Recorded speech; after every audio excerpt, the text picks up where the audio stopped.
በስመ አብ ወወልድ ወመንፈስ ቅዱስ አሐዱ አምላክ አሜን። ውድ ወላጆችና ልጆች እንኳን ወደ ተዋሕዶ ባይብል ስቴዲ ወይም ባይብል ታይም እንኳን መጣችሁ። ይህ ተዋሕዶ ባይብል ታይም ኦርቶዶክሳዊ የሆነ የመጽሐፍ ቅዱስ ጥናትን ለልጆች የምናስተላልፍበት ቻናል ነው። የዚህ ቻናል ዓላማም እንደምታወቀው ብዙ ዓለማዊ የሆነ ዕውቀቶችን ለልጆች የሚሰጡ ቻናሎች ቢኖሩም ነገር ግን መንፈሳዊ የሆነውንና ሰማያዊ የሆነውን አስተምሮን የሚያስተምሯቸው ቻናሎች ብዙም ስለሌሉ ይህንን ክፍተት ለመሙላት ብለን አስበን ለልጆች የሚሆኑ የተለያዩ መጽሐፍ ቅዱሳዊና ሃይማኖታዊ ትምህርቶችን ለማስተላለፍ ይህንን ቻናል ከፍተናል። ስለዚህ ወላጆች ልጆቻችንን ዓለማዊ የሆኑ ዕውቀቶችን ለመስጠት ብዙ ገንዘብና ብዙ ጉልበት እያፈሰስን ብንገኝም ነገር ግን ወደ ሰማያዊ የሚያደርሳቸውን ሰማያዊ የሆነ ርስት መንግስተ ሰማያትን የሚያወርሳቸውን መንፈሳዊ የሆነውን ዕውቀት ሰማያዊ የሆነውን ዕውቀት የእግዚአብሔርን ቃል የሚመግባቸው ቻናል ብዙም እየታየ አይደለም።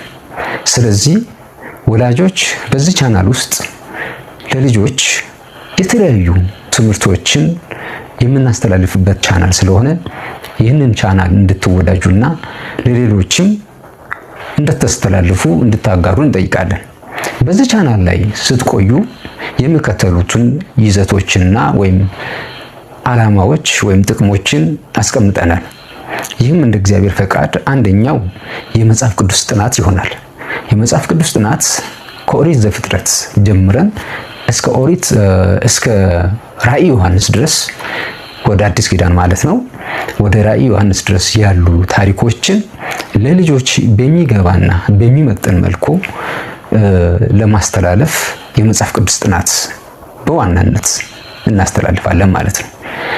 እንግዲያውስ ብዙ ልጆቻችን መጽሐፍ ቅዱስን ምንም የማያውቁ ናቸውና ስለ መጽሐፍ ቅዱስ ባወቁ ቁጥር ለእግዚአብሔር ያላቸው ፍቅር ይጨምራል፣ ለሃይማኖታቸው ያላቸው ፍቅር ይጨምራልና ልጆችን የመጽሐፍ ቅዱስ ታሪኮችን እንደ እድሜያቸው ልክ ለሁሉም በሚመጥን ሁኔታ ነው። ያው ይሄንን በየእድሜ ከፋፍለን ለማዘጋጀት ብዙ አቅምና ገንዘብ የሚጠይቅ በመሆኑ ለሁሉም በሚመች ሁኔታ ነገር ግን እየተቀራረበ የሆነ ታሪክ ነው የምናቀርበው። ከዛ ባሻገር ደግሞ መንፈሳዊ ፊልሞች ይኖራሉ። ልጆች በምግባር እንዲታነጹ አባቶች ሃይማኖታቸውን እንዴት አድርገው እንዳቆዩ የሚያስረዱ ታሪኮችን የምናቀርብ ይሆናል። ከዛ ባሻገር ደግሞ መንፈሳዊ መዝሙሮች ለልጆች የሚሆኑ የልጆች መዝሙሮችን በዚህ ቻናል በተቻለ መጠን ለመልቀቅ እንሞክራለን። ከዛ ባሻገር ትልቁ የኛ ቤተክርስቲያን የምትታወቅበት ኦርቶዶክሳዊ የሆኑ የአባቶቻችንን የቅዱሳን ታሪክ የእናቶቻችንን ቅዱሳት አንስት የነሱን ታሪክ ለልጆች በትረካ መልክም ሆነ እንዲሁ ደግሞ በትምህርታዊ በሆነ መልኩ ለልጆች የምናቀርብ ይሆናል። ከዛ ባሻገር ደግሞ ለልጆች ደግሞ ትምህርት ሃይማኖት እናቀርባለን ማለት ነው።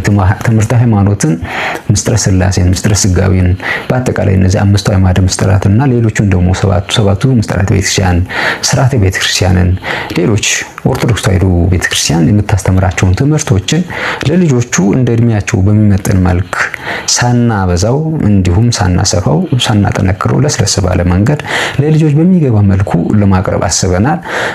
ከዛ ባሻገር ደግሞ ስነ ምግባር እጅግ በጣም ወሳኝ ነውና አንድ ሰው ወይም አንድ ልጅ ኦርቶዶክሳዊ የሆነው ትምህርት ስነ ምግባር ከሌለው ዋጋ የለውምና ስነ ምግባር በተመለከተ ኦርቶዶክሳዊ ስነ ምግባርና ኦርቶዶክሳዊ የልጆች አስተዳደግን በተመለከተ ደግሞ ለወላጆችም የምናስተላልፍበት ይሆናል። ከዛ ባሻገር ደግሞ አስተማሪ የሆኑ ሀገር በቀል የሆኑ ተረቶችን በዚሁ ቻናል ደግሞ እናቀርባለን። እንግዲያውስ እነዚህ ተረቶች ምንድነው የሚሆኑት? ከዚህ በፊት ቀደምት አባቶችና እናቶቻችን ለልጆች ሲተርኳቸው የነበሩ ተረቶች አስተማሪ የሆኑ ተረቶች ምን አስተላልፍ ይሆናል ማለት ነው። እነዚህ ምንድናቸው? በስነ ምግባር ልጆች እንዲያድጉ በጥበብ እንዲያድጉ ነገሮችን እንዲያስተውሉ የሚያደርጉ ተረቶችን በዚህ ቻናል የምናቀርብ ይሆናል። ስለዚህ በአጠቃላይ ከኛ ጋር ስትቆዩ እነዚህና የመሳሰሉ ነገሮችን ሃይማኖታዊ የሆኑ ኦርቶዶክሳዊ የሆኑ ይዘታቸውን ያለቀቁ የልጆች ትምህርቶችን እና የመጽሐፍ ቅዱስ ጥናቶችን የምናቀርብበት ስለሆነ ሁላችሁም ወላጆች ከልጆቻችሁ ጋር ሆናችሁ ልጆቹ የሚጠይቋችሁን ጥያቄዎች በሚለቀቁ ቪዲዮዎች ላይ በተመለከተ ልጆች ያው በተፈጥሯቸው በጣም ጠያቂዎች ናቸውና እኛም ማንጠብቃቸው ብዙ ነገሮች ነው ልጆቹ የሚጠይቁትና አዋቂ አንዳንድ ፈርቶም ሆነ ሰው ምን ይላል ብሎ አስቦ የሚተዋቸውን ጥያቄዎች ልጆች ግን ልጆች ስለሆኑ ልባቸውም ንጹህ ስለሆነ አይምሯቸውም ደግሞ ማወቅን በጣም የሚሻ በመሆኑ ብዙ ጊዜ ልጆች ይጠይቃሉና የነሱን ጥያቄ ደግሞ እናንተ ተቀበላችሁ ከነሱ ጋር አብራችሁ ቁጭ ብላችሁ ተከታትላችሁ በኮሜንት ላይ ደግሞ የነሱ ጥያቄዎች ካሉ በዚህ ቪዲዮ ላይ በዚህ ልጆች እንደዚህ አይነት ጥያቄዎች ጠይቀዋል በዚህ ጉዳይ ላይ ማብራሪያ ቢሰጥ ብላችሁ ደግሞ እናንተ ኮሜንት ላይ እንድታስቀምጡ ከልጆቻችሁ ጋር ልጆችን ደግሞ አብራችሁ በማየት እንድታበረቷቸው እንጠይቃለን። ሁላችሁም እንግዲያው ሰብስክራይብ አድርጉልን፣ ላይክ እንዲሁም ሼር እያደረጋችሁ ለሌሎች እንዲዳረስ አድርጉ። እንደ እግዚአብሔር ፈቃድ ሁላችንም ተባብረን ኦርቶዶክሳዊ የሆኑ ልጆች እንዲያድጉ የበኩላችንን ጥረት እናድርግ። እግዚአብሔር እንግዲያው የጅማሬም የፍጻሜ ባለቤት እርሱ ነውና እንግዲያውስ አነሳስቶ አስጀምሮናልና ፍጻሜያችንን እግዚአብሔር ያሳምርልን ዘንድ የእርሱ ቅዱስ ፈቃድ ይሁን እላለሁ። ሁላችሁም እግዚአብሔር ያግዘን። እግዚአብሔር ከኛ ጋር ይሁን። ቸር ይቆየን።